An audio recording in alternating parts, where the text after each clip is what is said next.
اعوذ باللہ من الشیطان الرجیم بسم اللہ الرحمن الرحیم۔ اب یہ قرآن مجید کی طویل ترین آیت آ رہی ہے، آیت دین۔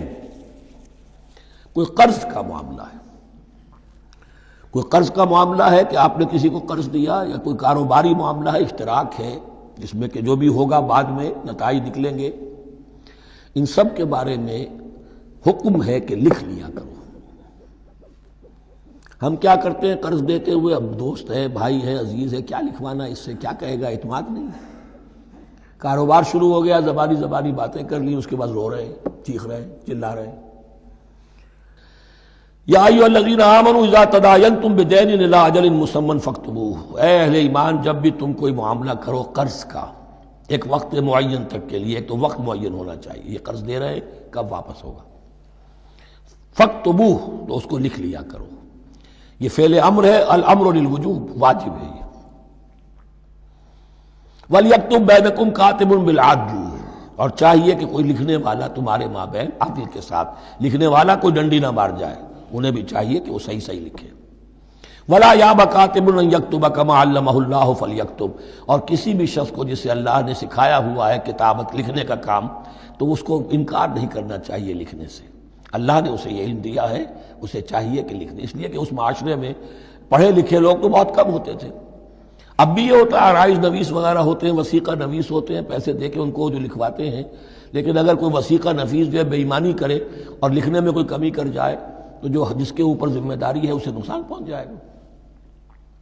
وَلْيَكْتُبْ بَيْنَكُمْ كَاتِبٌ بِالْعَدْلِ، اور چاہیے کہ لکھنے والا تمہارے مابین انصاف کے ساتھ لکھے۔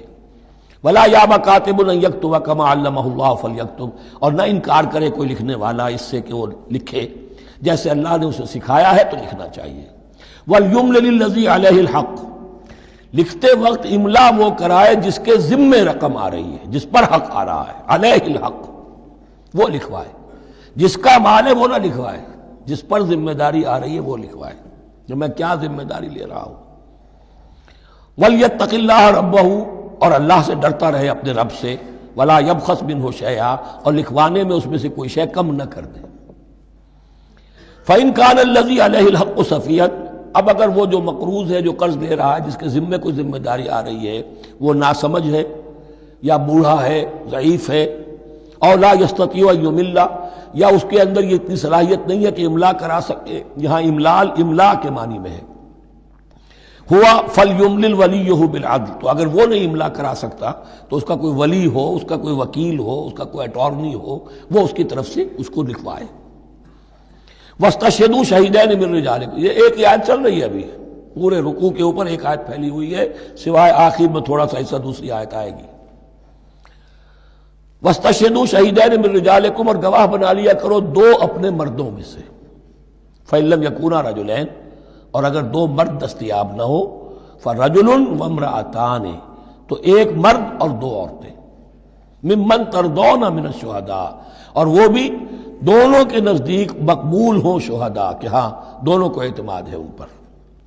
اب یہ جو سوال آ گیا کہ ایک مرد کی جگہ دو عورتیں، دو مرد یا پھر ایک مرد کا ہونا تو لازم ہو گیا، محض عورت کی گواہی نہیں چلے گی، لیکن اس کا آیا مسئلہ ہر قسم کے معاملے کا ہے یا قرض اور مالی معاملات میں وثیقہ نویسی کا، یہ ایک علیحدہ مسئلہ ہے۔ یہ تو باتیں پھر فقہا کے ہاں تفصیل سے ملتی ہیں، لیکن یہ مسئلہ موجود ہے کہ دو مرد، اور اگر دو مرد دستیاب نہ ہو تو ایک مرد اور دو عورتیں، تو سوال تو پیدا ہو گیا کہ کیا عورت کی گواہی عادی ہے؟ ان تضل احداہما فتذکر احداہما الاخری، مبادا ان میں سے کوئی ایک بھول جائے تو یاد کرا دے دوسری۔ عقلی سوال پیدا ہو گیا کہ اب مرد نہیں بھول سکتا، کیا جواب ہے اس کا؟ جواب یہ ہے کہ واقعتاً اللہ تعالیٰ نے عورت کے اندر نسیان کا مادہ زیادہ رکھا ہے۔ الا یعلم من خلق وهو اللطیف الخبیر، کیا وہی نہ جانے گا جس نے پیدا کیا ہے؟ اس نے پیدا کیا ہے، وہ جانتا ہے۔ نسیان کا مادہ کیوں زیادہ رکھا یہ بھی سمجھ لیجیے، عقلی بات ہے، منطقی بات ہے۔ She has to play the role of number 2، اسے مرد کے تابع رہنا ہے۔ جو نمبر 2 ہوتا ہے اس کے اوپر، اس کے کبھی احساسات کے اوپر، کبھی جذبات کے اوپر کوئی نہ کوئی کوفت، کوئی قدورت آتی ہے۔ اور اس میں اللہ تعالیٰ نے ان کا سیفٹی والو رکھا ہوا بھول جانا. اگر بھولنا نہ ہو، یاد ماضی عذاب ہے یا رب چھین لے مجھ سے حافظہ میرا. یہ نسیان جو ہے یہ بھی ایک بہت بڑی نعمت ہے، ورنہ تو کوئی صدمہ دل سے اترے ہی نا، کوئی غصہ کبھی ختم ہوئی نا.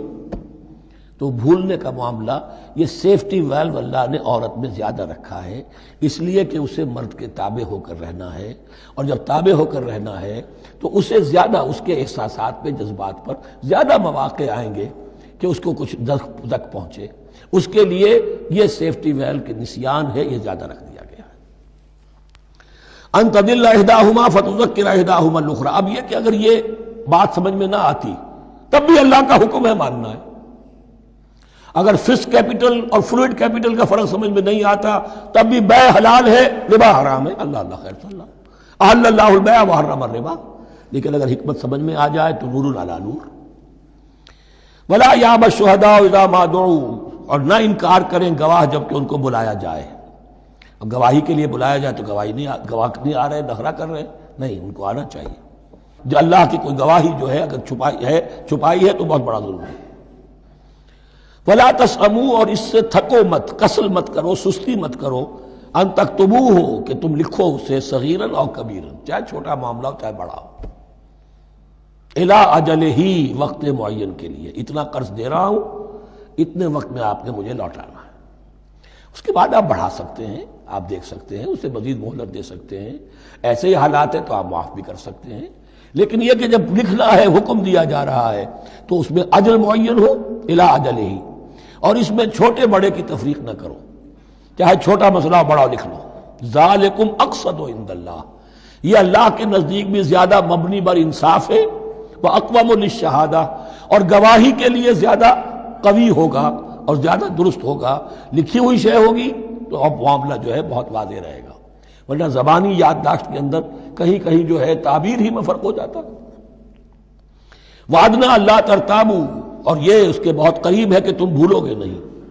الا ان تکون تجارتا حاضرتا تدیرونہا.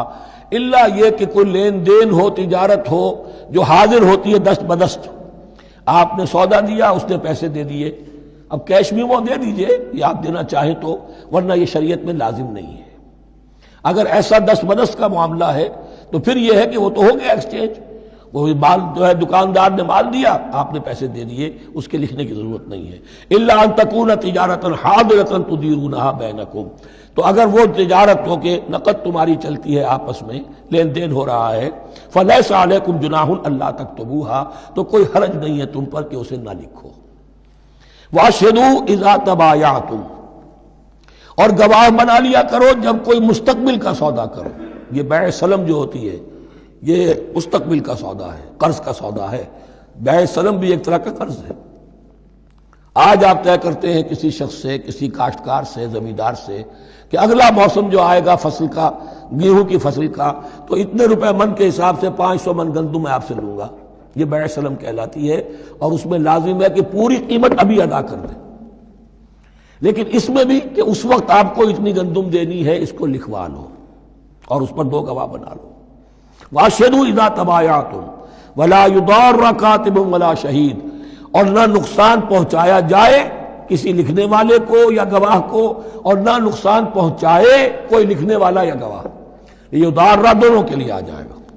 یہ معروف بھی ہے اور مجور بھی ہے. نہ ضرر پہنچایا جائے اور نہ ضرر پہنچائے، نہ کوئی کاتب اور نہ کوئی شہید گواہ.